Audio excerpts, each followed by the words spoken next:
Oh, yes, there ain't nobody. There's nothing better than playoff basketball. Coming up here on NBA Today, we're going to show you what Jalen Brunson and Karl Anthony Towns, what they figured out, and why the rest of the league maybe should take notice of what's happening in New York City. And Victor Wembanyama and the Spurs, they advance, but on the other side of the bracket, the Lakers, they await their 2 stars. Don't worry, though. We have an update for you on Austin Reeves and Luka Doncic. Plus, Joel Embiid, he turned back the clock and made sure to tell us all about it. We have his must-hear comments after avoiding elimination last night, and that is where we start our show, in TD Garden, with the Boston Celtics, hoping to close out the Philadelphia 76ers. But what do you call the Celtics, Brian Windhurst?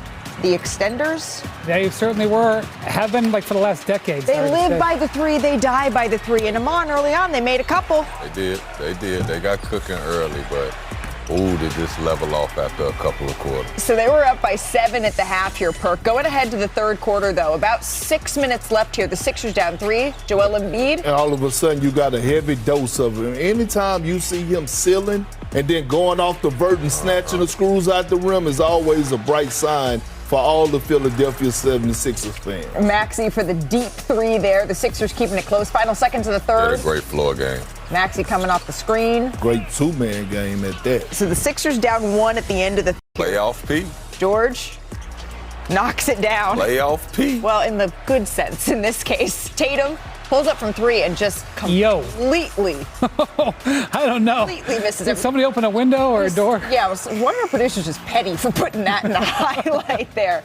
So the Celtics, they ended this game by missing 14 consecutive Lay on the table, Joel. Just getting his ankles taped, laying on the table. Joel Embiid, 33 points in this one. A kiss for his son, Arthur. Boston fans heading for the exits early because Game 5, it belonged to the Sixers, but it was also a tale of 2 halves for Joel Embiid. He stopped shooting threes at all in the second half, and that's when he started to find his rhythm. He made 7 of 10 shots, and the Sixers outscored the Celtics by 21 points in his time on the court after the half. And after the game, Embiid, he took inventory of his night. Copy. The game plan was to, get up, as a team, get up, a lot of threes.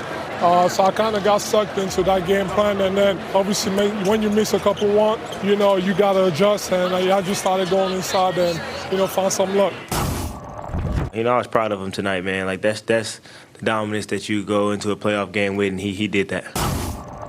I've dealt with a lot of stuff over my career, I don't complain. I know a lot of people might have takes of that I might be lazy or whatever, but whether I'm, good physical, mentally shape or whatever, I just want to enjoy these moments, just being part of a basketball team, that's trying to accomplish something, and that's to win every single game.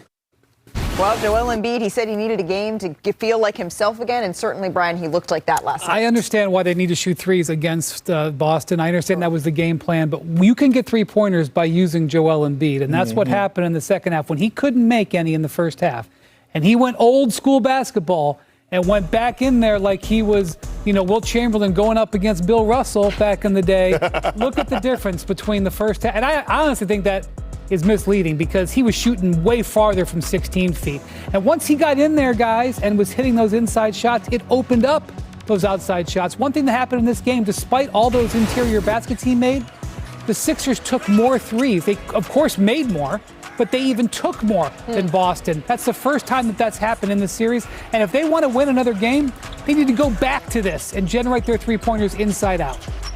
Well, first of all, it feels good to be back in the studio. We saw that little wiggle. Get situated in the studio. They got the extra bolts under here to hold it up. So it does. It says Perk's chair on the back. It do. But look, Joe Mazzulla said that he loved adversity. We know that Joe Mazzulla loved to fight. We know he loved to fight. Well, you talk about adjustments. He got hit with an overhead right? And when you think about Joel Embiid, look at the impact, look at the spacing. Okay, you got the 2-man game with him and Maxey, and it comes into a post-up isolation. You got the whole weak side over there that's occupied, and now it's him and Vucevic on the island by itself. Straight tomato chest, 2 dribbles, I'm getting to the basket, reverse layup. Here you go again. Clear the side out.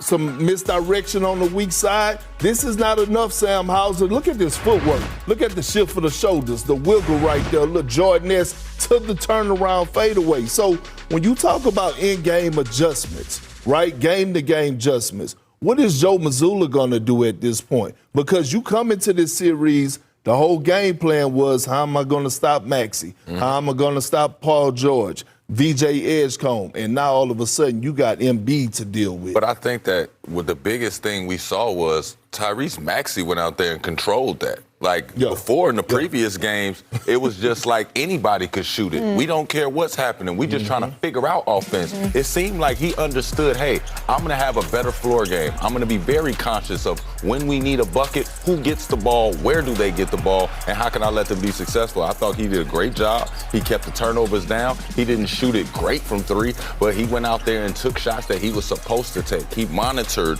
their offense and said, hey, we're not going to have any cold spells, because if you have cold spells against Boston and they hit threes, you're out the game. Well, what do we know? We know that Boston is better in the playoffs, and actually during the regular season, they are better on the road than they are at home. So if you're the Celtics right now, what's your level of concern, Perk? I have some level of concern. You want to know why? It's because the Batman is not getting it done. Their Batman is not getting it done, and I'm talking about Jaylen Brown.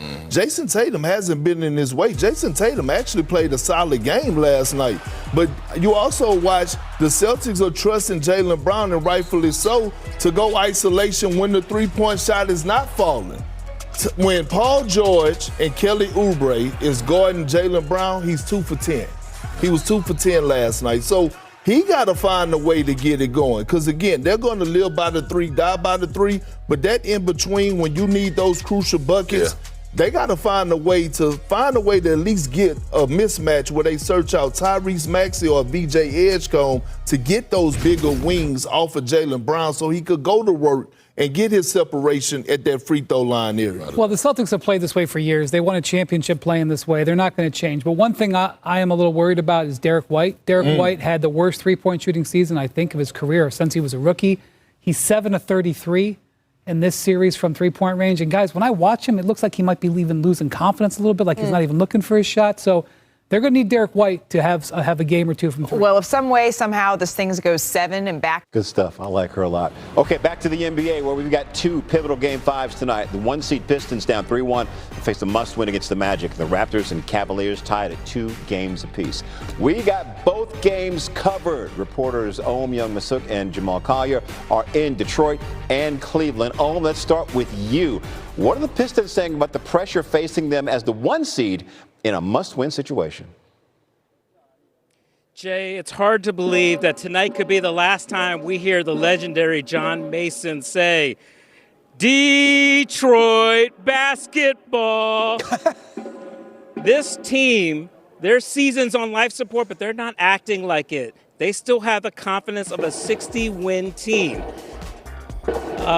Basically, Jalen Duren has said, I still believe we're the best team in the league, top to bottom, the best team in this series.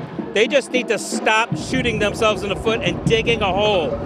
I asked J.B. Bickerstaff, what do you expect for your team in a do-or-die game like this? And he said, look, we're not going to lay down for anyone. We are going to come out and we're going to be fighting, we're going to be punching.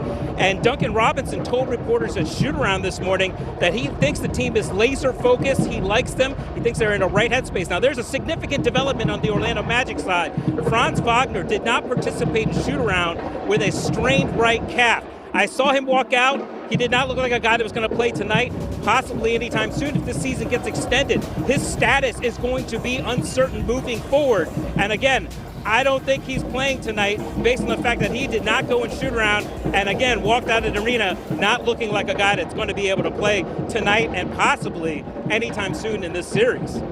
Thank you. Nice job battling the drums. If you can hear me, if you can't, I'll talk to you next time. Let's bring Jamal